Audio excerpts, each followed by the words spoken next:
Abra sua Bíblia no livro de Jeremias, capítulo 3. Livro do profeta Jeremias, capítulo 3.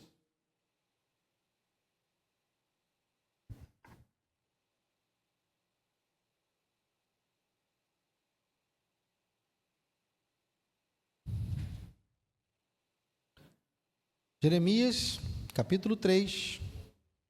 Hoje nós vamos ler a porção do verso 6 até o capítulo 4, verso 4. Jeremias 3, do verso 6 até o 4, do verso 4.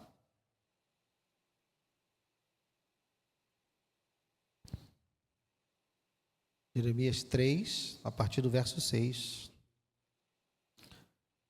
até o capítulo 4, verso 4, diz assim: Nos dias do rei Josias, o Senhor me disse: Você viu o que fez a rebelde Israel? Foi a todos os montes altos e ficou debaixo de todas as árvores frondosas para entregar-se à prostituição. E depois de ela ter feito tudo isso, eu pensei que ela voltaria para mim, mas não voltou. E a sua traiçoeira irmã Judá viu isso.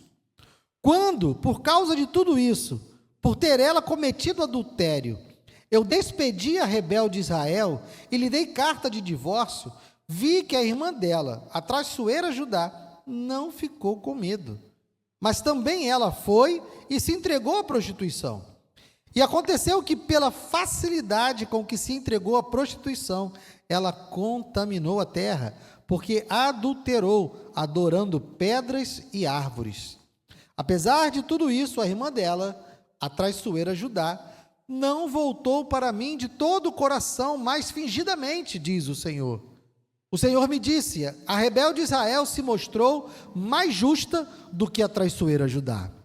Vá, pois, e proclame estas palavras para o lado do norte, dizendo: Volte, ó rebelde Israel, diz o Senhor, e não farei cair a minha ira sobre você, porque eu sou compassivo, diz o Senhor, e não manterei para sempre a minha ira. Então somente reconheça a sua iniquidade, reconheça que você transgrediu contra o Senhor seu Deus e que você se prostituiu com estranhos debaixo de todas as árvores frondosas e não deu ouvido à minha voz, diz o Senhor. Voltem para mim, ó filhos rebeldes, diz o Senhor, porque eu é que sou o esposo de vocês.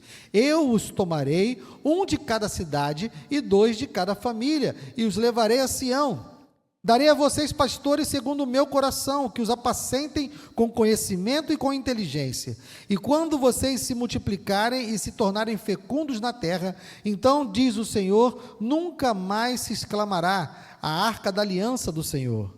Ela não lhes virá à mente, não se lembrarão dela, nem dela sentirão falta, e não se fará outra. Naquele tempo, chamarão Jerusalém de trono do Senhor. Nela se reunirão todas as nações em nome do Senhor, e já não andarão segundo a dureza do seu coração maligno.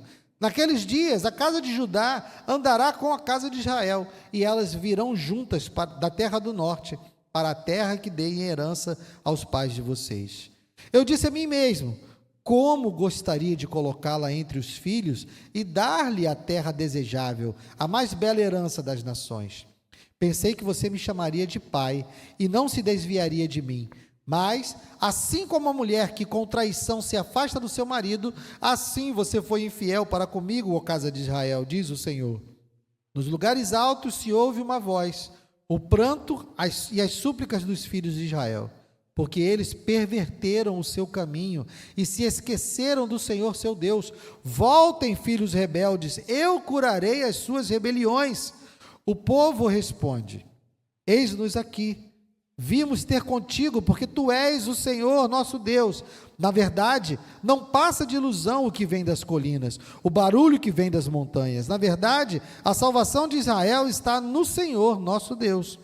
Mas desde a nossa mocidade, a coisa vergonhosa devorou o trabalho de nossos pais, as suas ovelhas e o seu gado, e os seus filhos e as suas filhas. Devíamos nos prostrar em nossa vergonha e deixar que a nossa desonra nos cubra, porque temos pecado contra o Senhor nosso Deus, nós e nossos pais, desde a nossa mocidade até o dia de hoje, e não demos ouvidos à voz do Senhor nosso Deus. Se você voltar, ó Israel, volte para mim, diz o Senhor. Se remover as suas abominações diante de mim, você não mais andará sem rumo. Se jurar em verdade, em juízo e em justiça, dizendo, tão certo como vive o Senhor, então nele serão benditas as nações e nele se gloriarão. Porque assim diz o Senhor aos homens de Judá e Jerusalém: lavrem os campos não cultivados e não semeiem no meio de espinhos. Deixem-se circuncidar para o Senhor, circuncidem o seu coração, ó homens de Judá e moradores de Jerusalém, para que o meu furor não saia como fogo por causa da maldade do que vocês fazem e queime sem que haja quem o possa apagar. Pai amado, obrigado, Deus, pela tua palavra. Ajuda-nos nessa noite, ó Deus, a meditarmos e a aprendermos aquilo que o Senhor quer falar para nós nessa noite. Não permita que eu seja um obstáculo, que a minha fraqueza, que as minhas falhas, que a minha pecaminosidade, ó Deus, seja um problema para que a tua igreja seja alimentada pela tua palavra nessa noite. Ajuda-nos, eu te peço, e já te agradeço no nome de Jesus. Amém e amém. Pode sentar, queridos.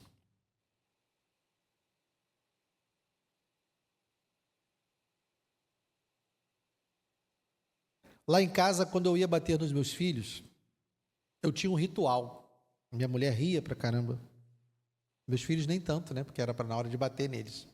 Mas eu tinha um ritual que era o seguinte: quando eu chegava ao ponto de ter que bater num filho meu, e eu nunca gostei de fazer isso, mas eu chegava ao ponto e chamava um deles, era sempre com um, chamava ele e falava: você fez isso, isso, isso, isso. Você não sabe que está errado aí. Sei. Aí depois que eu mostrava o que ele tinha feito de errado, eu lembrava ele quantas vezes eu falei. Quantas vezes eu falei? Não falei uma vez, não falei duas, não falei três. Ele, pai, falou. E agora, o que restou? A única coisa que eu tenho para fazer, aí ele vai me bater.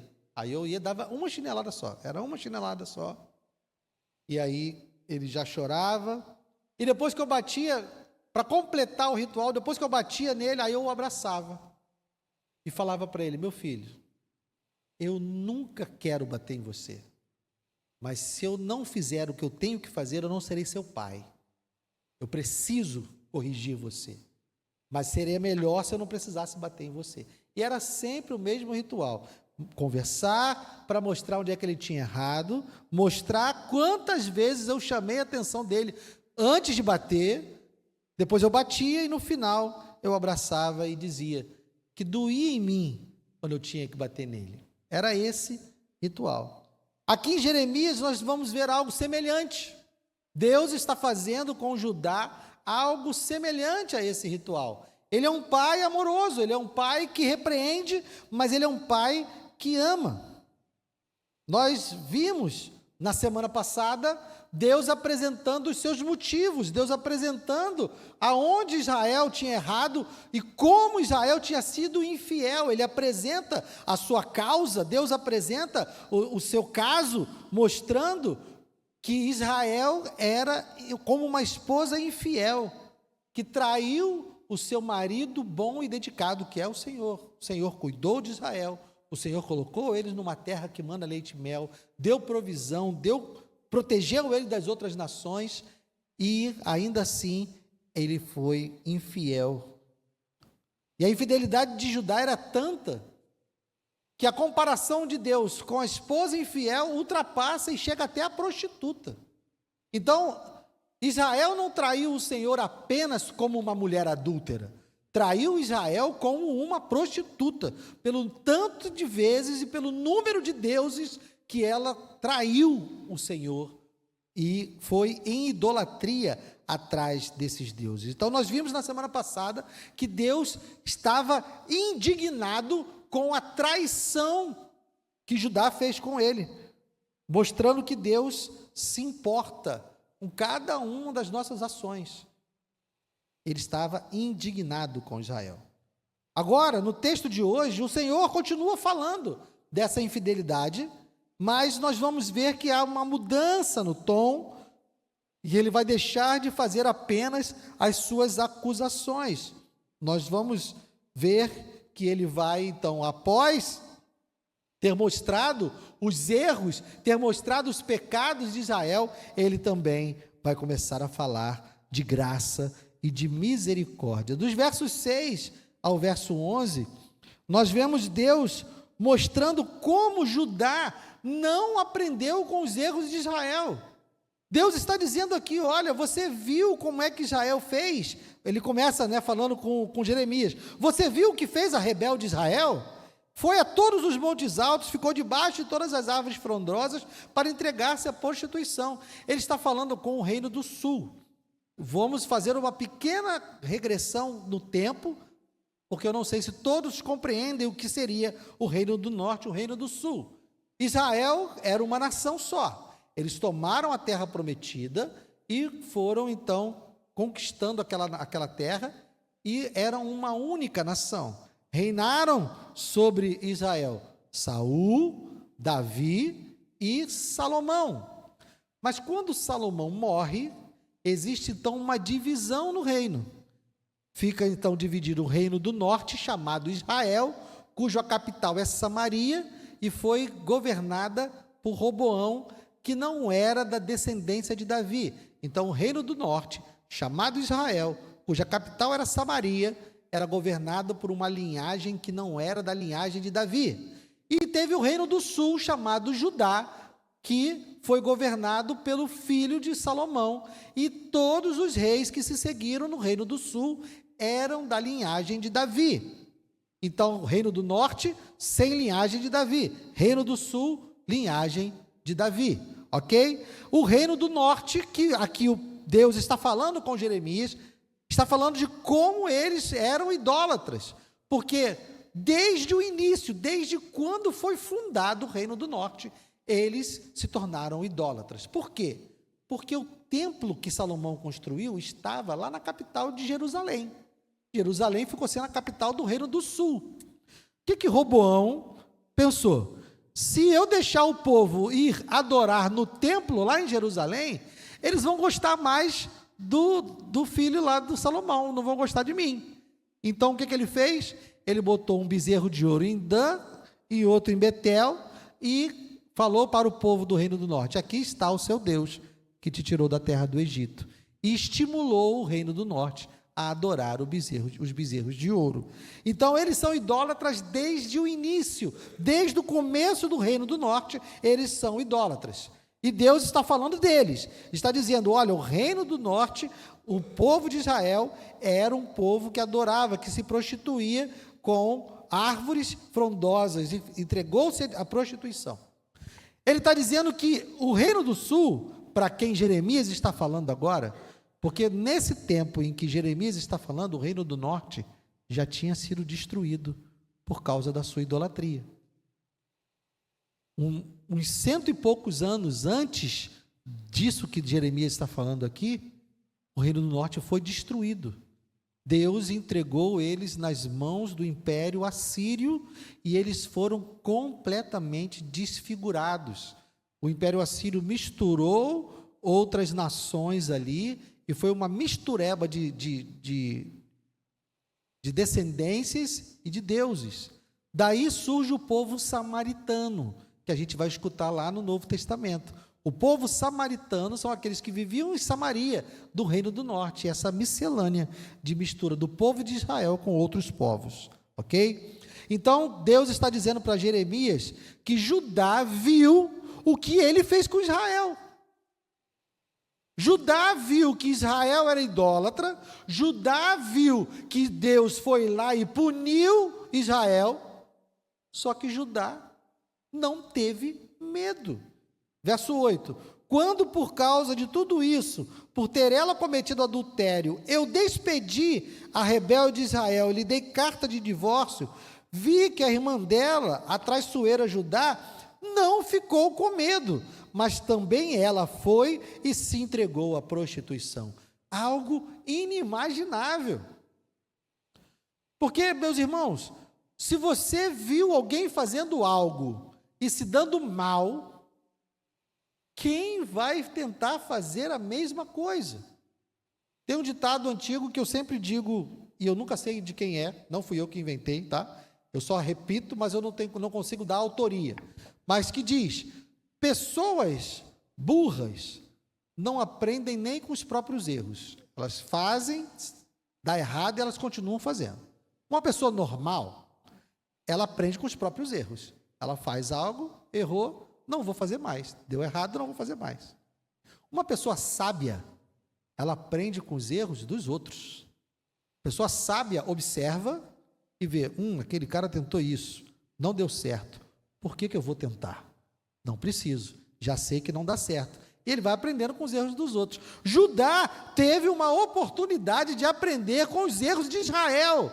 Viu que Israel se manteve firme na sua idolatria, então o Senhor foi lá e destruiu Israel.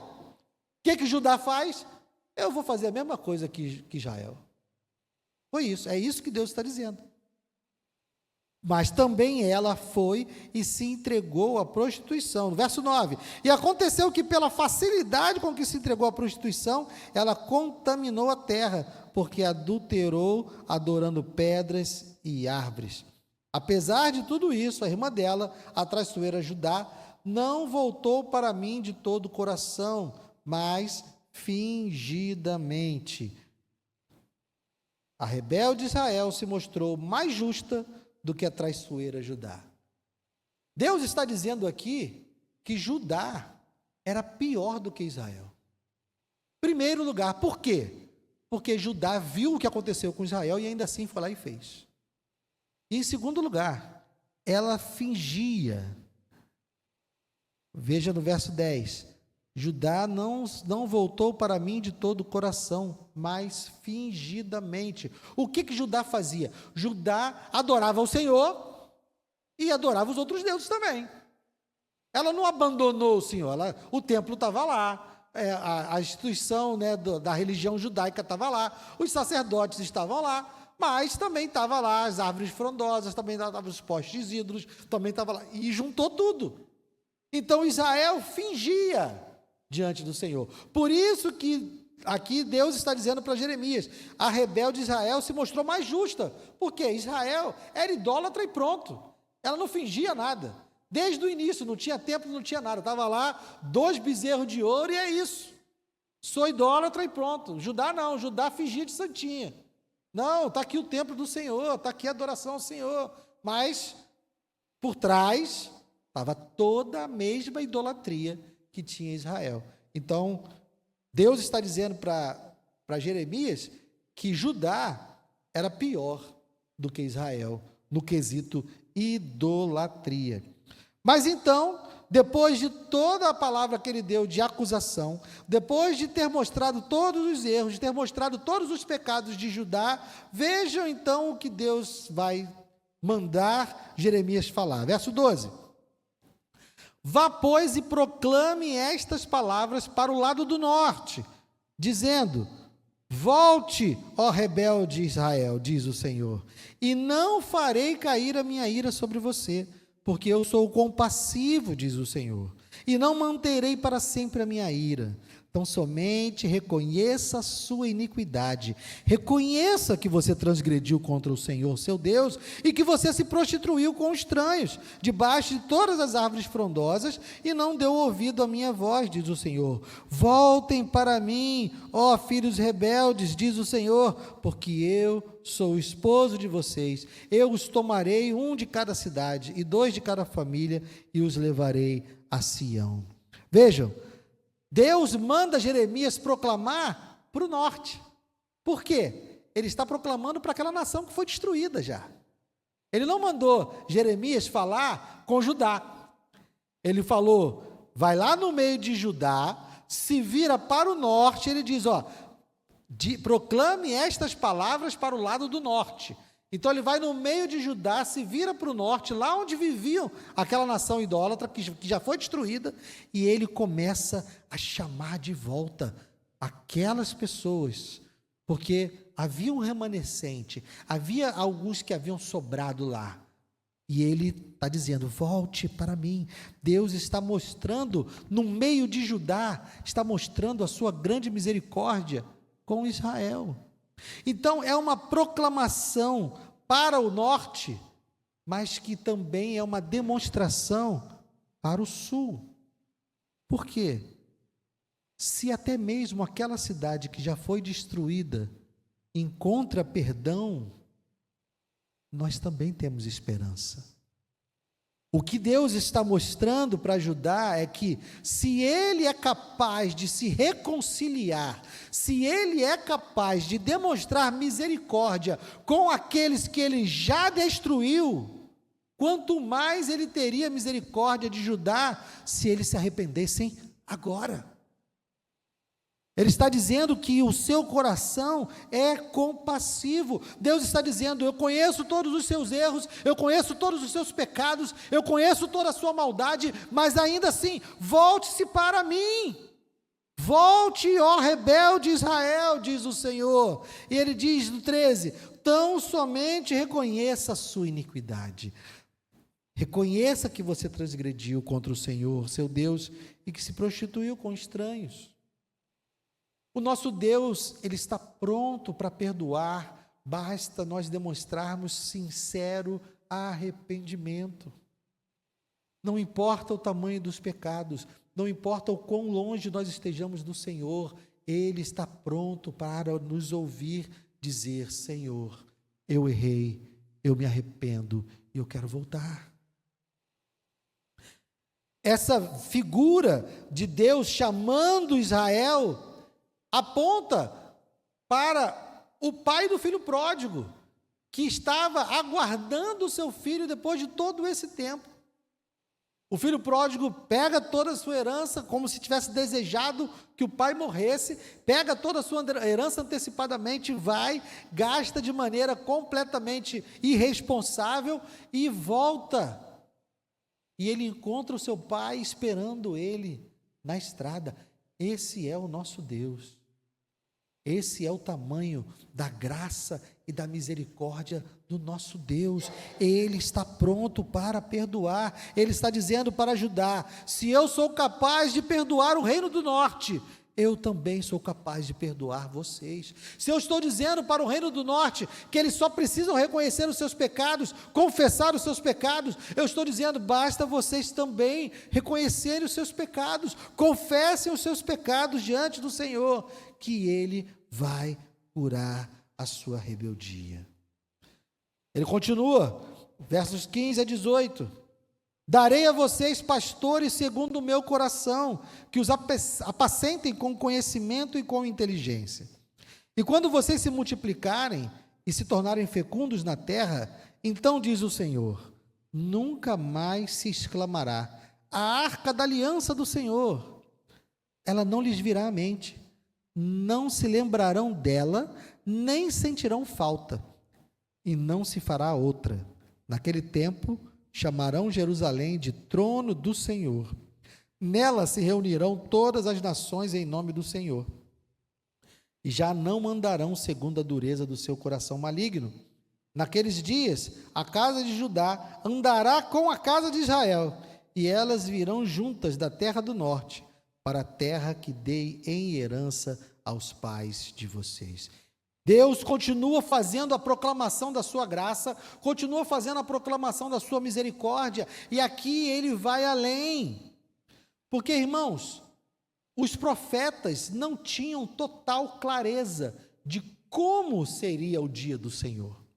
Eles não tinham total clareza. Na cabeça de um profeta do Antigo Testamento, o dia do Senhor era um dia único, onde viria o Salvador, viria o juízo e veria a consumação de todas as coisas.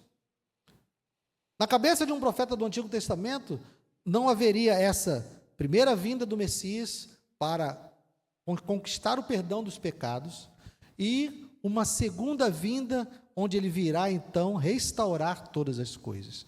Um prazo entre a salvação e o juízo, um tempo entre a salvação e o juízo. Quando ele está aqui profetizando, ele está na mente do profeta, é uma coisa só. Então você percebe que aqui nessa profecia, nessa parte, há muitos apontamentos para Cristo.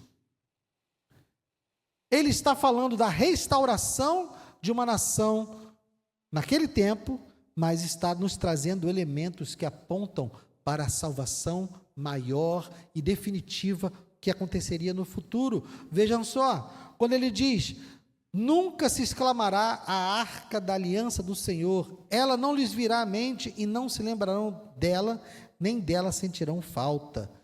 A arca da aliança era a presença de Deus no meio do povo.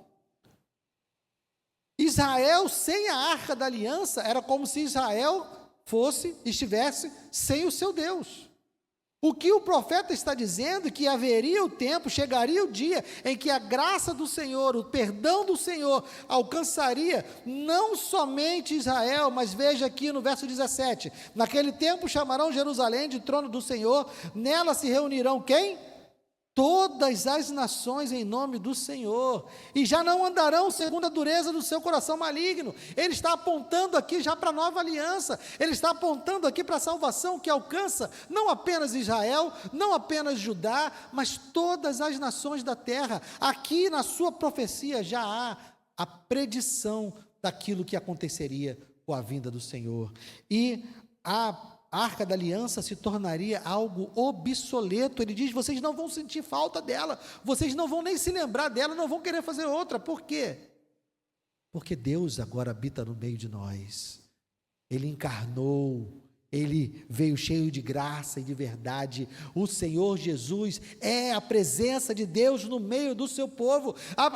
O Senhor Jesus é o lugar de encontro. O Senhor Jesus é o templo. Ele é tudo. É nele que se reúne o povo e o seu Deus. É em Cristo que nós nos reunimos com o Senhor.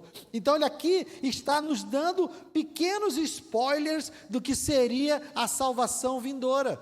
Ele está proclamando uma salvação para Judá, ele está proclamando um futuro bom para Judá, caso ele se arrependa, mas também está avançando na sua profecia e nos dando pequenas demonstrações daquilo que será a consumação de todas as coisas. Então ele diz no 18: naqueles dias a casa de Judá andará com a casa de Israel, para a terra que dei em herança aos pais de vocês. Então ele está falando aqui da consumação das coisas, onde todas as nações já não andarão mais segundo a dureza do seu coração maligno, e todas estarão ao redor do trono do Senhor, e não haverá mais necessidade de arca da aliança, não haverá mais necessidade de templo, porque o próprio Deus habita no meio de nós. Por isso que ele diz: será chamada trono do Senhor. Então veja, Deus, na sua proclamação de graça e de misericórdia, ele está dizendo que essa graça e essa misericórdia se estende a todas as gerações e a todas as nações. Lembram-se do Deus irado do capítulo 2? É esse mesmo Deus que está falando agora de salvação. Deus tem motivos para estar irado, mas ele é um Deus compassivo, que se arrepender dos pecados, ele cura cada uma das nossas rebeldias. Veja que a salvação do povo de Deus é sempre um apontamento para a grande consumação, o grande final. Quando você pensa no êxodo, de Deus tirando o povo do Egito e levando para a terra prometida, isso é um apontamento da nossa retirada desse mundo para sendo conduzidos para a Nova Jerusalém. Todo livramento que vem sobre a nação de Israel, um livramento de exércitos, um livramento de guerra, aponta para os livramentos maiores que Deus faz pelo seu povo, que é a igreja. Então, sempre que você vê Deus agindo em prol do seu povo no Antigo Testamento, lembre-se que isso aponta para ele agindo pela sua igreja na consumação de todas as coisas. Então ele derrama o seu amor a partir do verso 19. Eu disse a mim mesmo: como eu gostaria de colocá-la entre os filhos e dar-lhe a terra desejável, a mais bela herança das nações. Eu me lembro aqui de eu falando com meu filho. Deus aqui está dizendo, ele começa mostrando os erros, que nem eu faço com meu filho. Olha, você errou aqui, errou aqui, errou ali. Depois Deus vem e mostra, olha, quantas vezes eu adverti vocês, você viu o que eu fiz com Israel, você viu, e eu falava para o meu filho, você viu quantas vezes eu disse para você não fazer, porque senão eu ia te bater, senão eu ia te bater. E depois que eu batia, o que eu dizia para o meu filho? Ah, como eu não queria ter te batido, dói em mim. E Deus está dizendo aqui, eu disse a mim mesmo, como eu gostaria de colocá-la entre os filhos, e dar-lhe a terra desejável, a mais bela da herança das nações. Pensei que você me chamaria de pai, e não se desviaria de mim, mas assim como a mulher que com traição se afasta do seu marido, assim você foi infiel comigo, ó casa de Israel, diz o Senhor.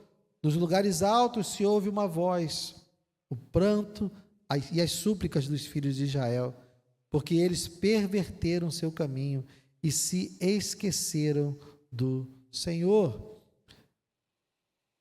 Senhor, seu Deus, voltem, filhos rebeldes, eu curarei as suas rebeliões. Vejam, Deus, ele está completamente envolvido com o seu amor, mesmo em meio aos pecados. Se você estava aqui na semana passada, você se lembra que eu disse que Deus, na sua ira, ele não é como um radar de trânsito, que não se importa com a sua transgressão. Se você passar acima de 90 km por hora lá na Via Láctea, o radar não vai ficar chateado com você. O pessoal do Detran não vai ficar chateado com você. Vai chegar a multa na sua casa, você transgrediu a lei, vai chegar a multa na sua casa e não tem ninguém chateado com você por causa disso. Você vai pagar a sua multa e pronto. Com Deus não é assim. Deus enxerga cada uma das nossas atitudes como algo pessoal. Então as nossas ofensas o agridem de maneira pessoal, tanto que ele apresenta o seu caso, sendo ele o marido e Judá a esposa que trai. Isso envolve sentimento, isso envolve emoção. E aqui Deus está de novo no meio do convite ao arrependimento, no meio desse momento onde ele chama o seu povo a se voltar para ele está dizendo, eu queria mesmo era te dar o melhor. Eu queria era estar te mimando, eu queria era estar te enchendo de presentes, eu queria estar te dando o melhor dessa terra, mas você não obedece, mas você me trai, mas você faz o que não deve. Então Deus está dizendo que o desejo dele é abençoar, mas como pai, ele não pode nos livrar da punição. É preciso que haja consequência para o mal que fazemos. Então, ele está dizendo, vai punir. Mas ainda está dando uma última oportunidade. Veja no 22, voltem, filhos rebeldes, eu curarei as suas rebeliões. O nosso Deus é tão maravilhoso, o nosso Deus é tão gracioso, compassivo, que ele não disse assim, melhorem e voltem. Ele não disse assim, se consertem e depois voltem. Não, ele disse, voltem, porque eu vou curar as suas rebeliões. Deus chamou pecadores. Ele sabia exatamente quem ele estava chamando. Ele sabia exatamente quem ele estava comprando. Ele é um Deus gracioso e misericordioso. E nós estamos vendo isso aonde? No Antigo Testamento. Lembra que eu falei? Esquece essa coisa de lei do Antigo Testamento e graça no Novo Testamento. Essa graça maravilhosa está sendo aqui derramada sobre Judá no Antigo Testamento. Deus está dizendo, olha, voltem filhos rebeldes, eu curarei as suas rebeliões. Essa é a graça de Deus que se manifesta desde o Éden. Desde quando Adão e Eva pecaram, a graça de Deus é que sustenta a humanidade. Sempre a graça.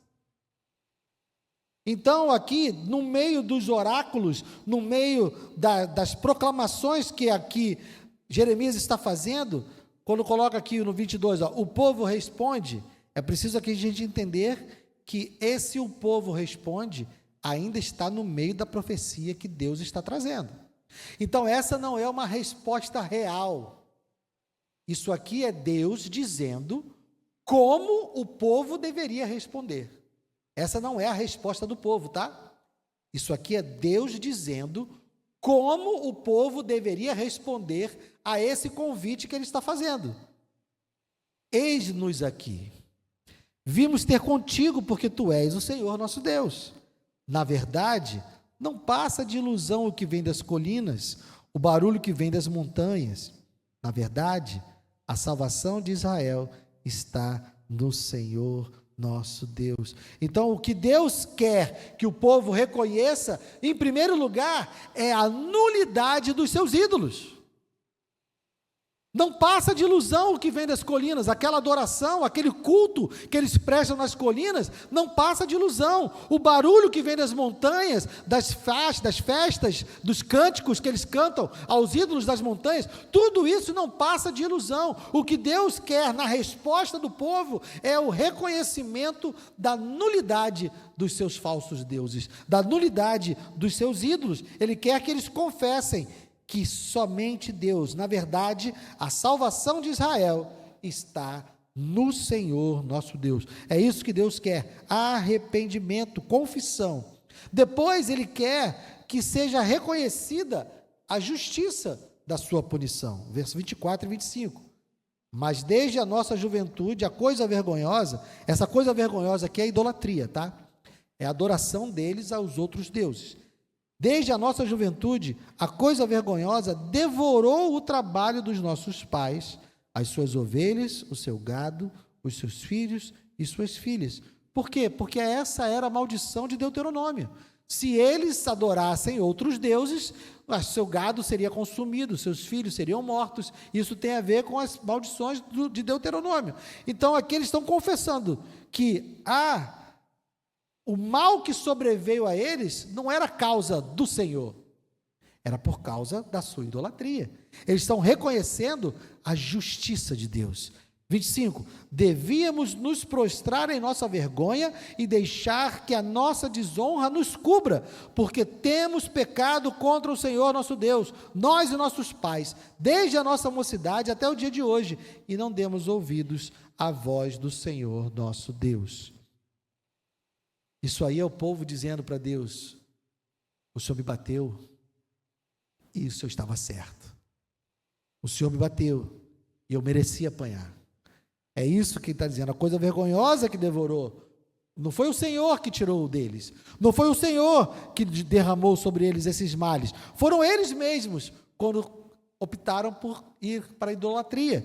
Então eles estão reconhecendo o que Deus quer na resposta do povo, é que eles reconheçam a nulidade dos ídolos e quer que eles reconheçam a justiça de Deus ao puni-los pela sua idolatria.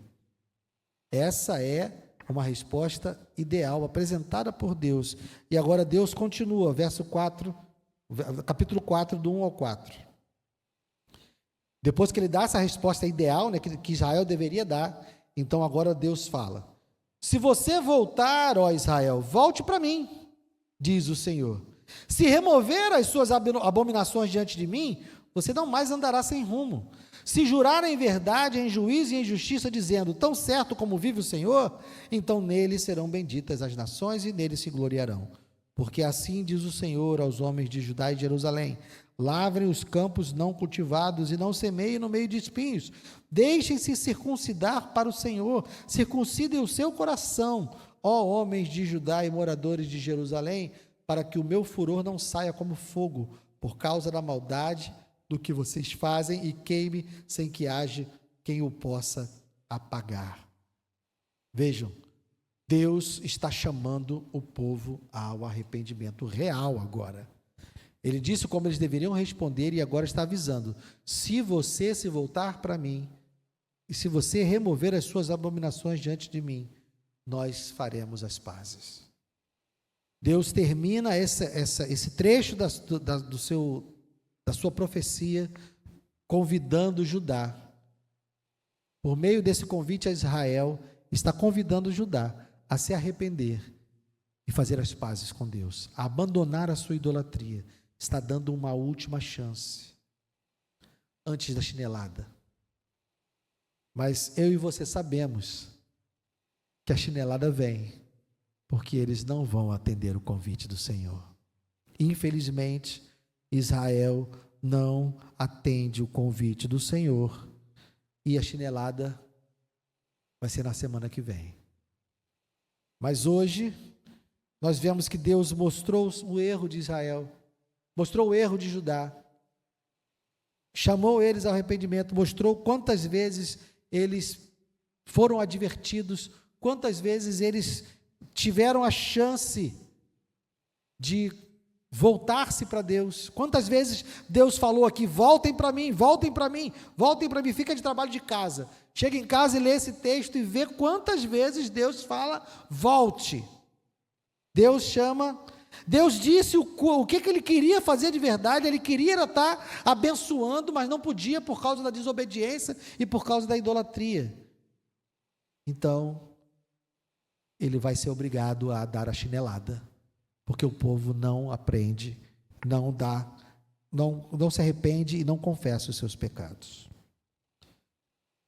Diante da mesa do Senhor, meus irmãos, eu quero que nós fiquemos em mente com essa graça que Deus manifestou a Judá.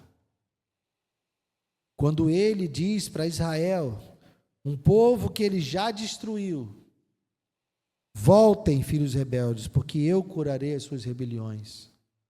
Ele está falando comigo e com você hoje também. Ele não chamou homens e mulheres perfeitos. Ele não chamou homens e mulheres completamente santos. Ele chamou homens e mulheres quebrados, como nós. Porque nós não temos como reparar o problema do pecado na nossa vida. Nós não temos como consertar aquilo que o pecado quebrou em nós. Por isso que o convite que ele faz para Israel diante de Judá é o mesmo convite que ele faz para nós hoje: voltem, filhos rebeldes, porque eu curarei as suas rebeliões. É Ele que vence o pecado em nós, é Ele que derrota toda a queda, todo o efeito da queda em nós, por meio da obra da cruz, por meio do sangue do seu Filho, por meio da nova aliança estabelecida no sangue de Jesus. É somente assim que nós podemos vencer. E Ele nos diz: volte, porque eu curarei. Então, quando você participar da mesa hoje, lembre-se que Ele chamou você assim como você veio. Ele vai transformar você. Não é para nós nos conformarmos com os nossos pecados, não é para nós nos conformarmos com o nosso modo de vida, porque Ele diz que vai curar as nossas rebeliões. Então nós precisamos estar caminhando com Ele para termos as nossas rebeliões curadas. Mas Ele vai fazer. Não importa quantos pecados você já cometeu na vida, não importa quanto mal você já tenha feito, não importa quantas pessoas já tenham sofrido por sua causa, volte-se para o Senhor, que Ele vai curar as nossas rebeliões. Amém? Os irmãos que vão nos ajudar com a ceia, por favor.